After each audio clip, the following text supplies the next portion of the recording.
السلام علیکم ورحمۃ اللہ وبرکاتہ۔ اعوذ باللہ من الشیطان الرجیم، بسم اللہ الرحمن الرحیم۔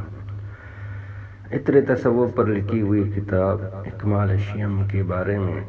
ہم لوگ گفتگو کر رہے ہیں۔ باب نمبر 3 اخلاص کے بیان میں ہم لوگ اس باب کے بارے میں پڑھ رہے ہیں، جان رہے ہیں، اس پر گفتگو کر رہے ہیں۔ آج ہم لوگ اس باب کے ایک اور ٹاپک کے بارے میں ڈسکس کریں گے، اور وہ ٹاپک ہے غیر اللہ سے نظر اٹھ جانا چاہیے۔ آئیے اس ٹاپک کے بارے میں پڑھتے ہیں، اس میں مصنف کیا فرماتے ہیں۔ اس میں مصنف صاحب فرما رہے ہیں، ایک مخلوق سے دوسری مخلوق کی طرف چلنے کا قصد نہ کرو، کیونکہ اگر تو ایسا کرے گا تو مثل چکی کے گدھے کے ہوگا کہ چکی میں چلتا ہے، اور جو اس کے سیر کی ابتدا ہے وہی اس کے سیر کی انتہا ہے۔ لیکن تو مخلوقات سے خالق کی طرف سیر کر، اللہ تعالیٰ فرماتا ہے،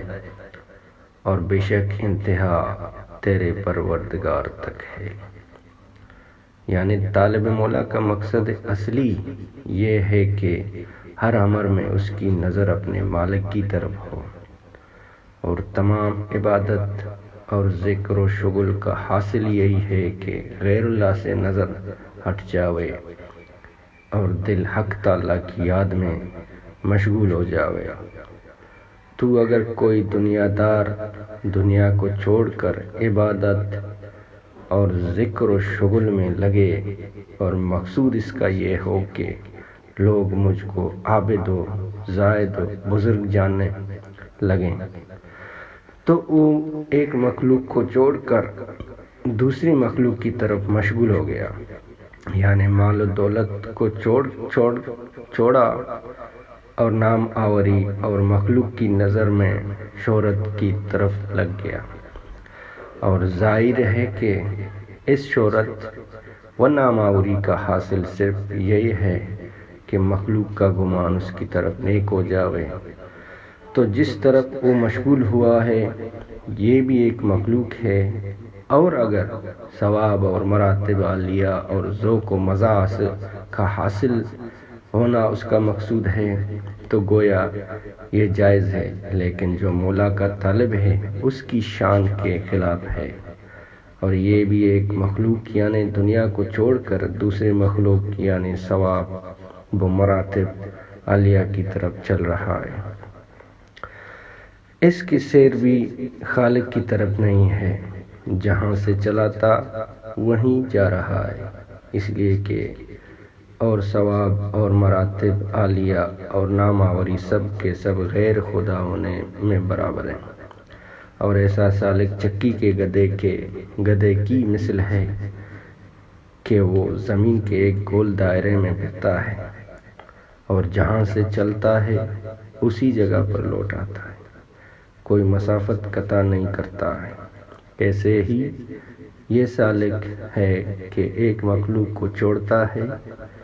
اور دوسری مخلوق میں مشغول ہو جاتا ہے، غرض مخلوق ہی کے دائرے میں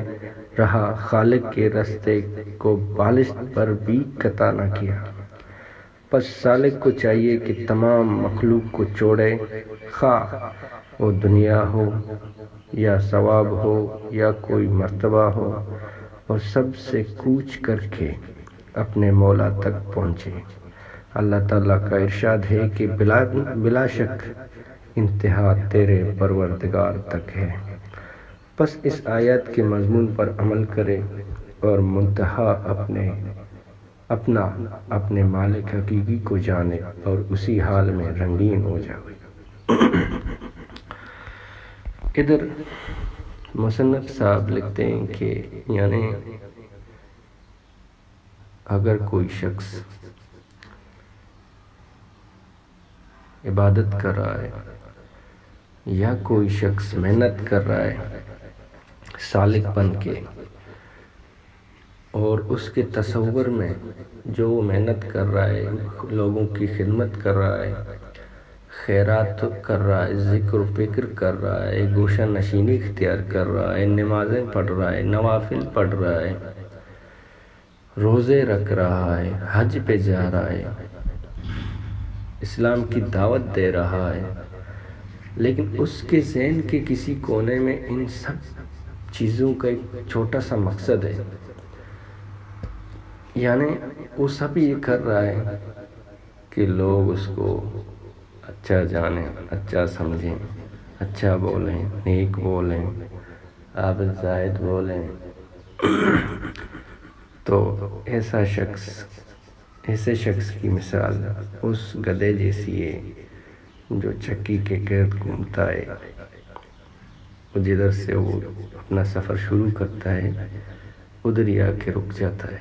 یہ اس کے سفر کی انتہا بن جاتی ہے۔ تو مصنف کا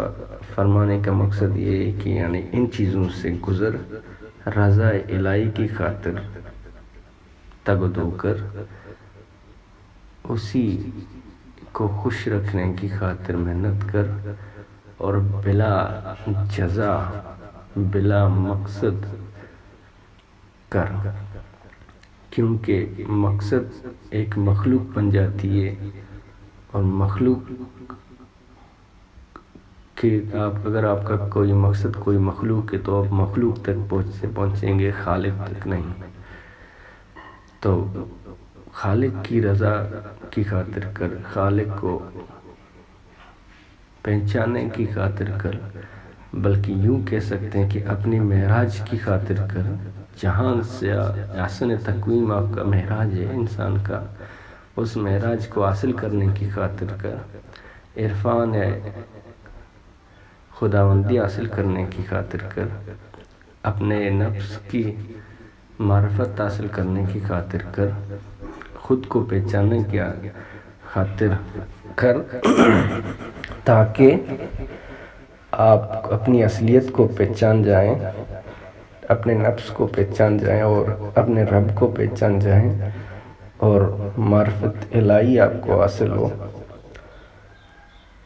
نہ کہ عزت پانے کی خاطر، خود کو نیک دکھانے کی خاطر،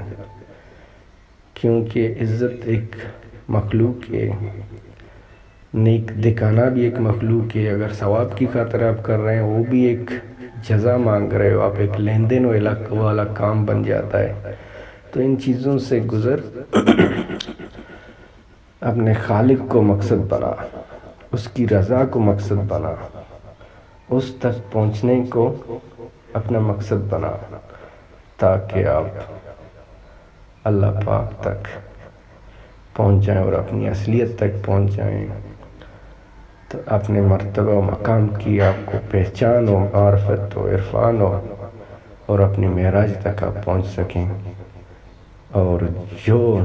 نائبیت کا اللہ پاک نے کلام پاک میں ذکر کیا ہے کہ میں نے اشرف المخلوقات بنائے اور اپنا نائب بنایا، اس مقام تک پہنچا تاکہ تو نائب بن سکے، نائب بن کے ظاہر ہو سکے، اور اشرف المخلوقات کا جو درجہ ہے وہ حاصل کر سکے،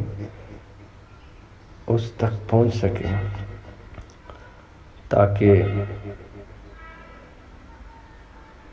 ورنہ عام انسان کی طرح یا کہ کسی بزنس مین والا حساب کتاب میں لین دین والے حساب کتاب سے نکل، یہ اس کا مصنف کا مقصد کہ آپ جو بھی کرو، جو بھی سوچو، یعنی آپ کی ہر چیز میں، ہر عمل میں، ہر سوچ میں، ہر تصور میں صرف اور صرف مقصد رضا الہی ہونا چاہیے، باقی کوئی مقصود آپ کا نہیں ہونا چاہیے، مطلوب و مقصود، کیونکہ دوسرے مقصد و مطلوب آپ کو اس گدھے جیسا بنائیں گے جو چکی کے گرد گھومتا ہے، جدھر سے سفر شروع کر دیتا ہے ادھر ہی پہنچ جاتا ہے، جیسے وہ وہاں ہے نا۔ فلسفی کو بیس میں خدا ملتا نہیں، ڈور کو سلجھا رہا ہے سرا ملتا نہیں۔ تو سرے کی طرف جا، یہ درمیان کے گانٹوں کو چھوڑ، جب تک سرا نہیں ملے گا تب تک عرفان نہیں حاصل ہوگا۔ عرفان تک پہنچنے کی کوشش کر، رضا الہی تک پہنچنے کی کوشش کر، باقی مقصد مطلوب کو چھوڑ دے۔ دعاؤں میں یاد رکھیے گا۔ تھینک یو، اللہ حافظ۔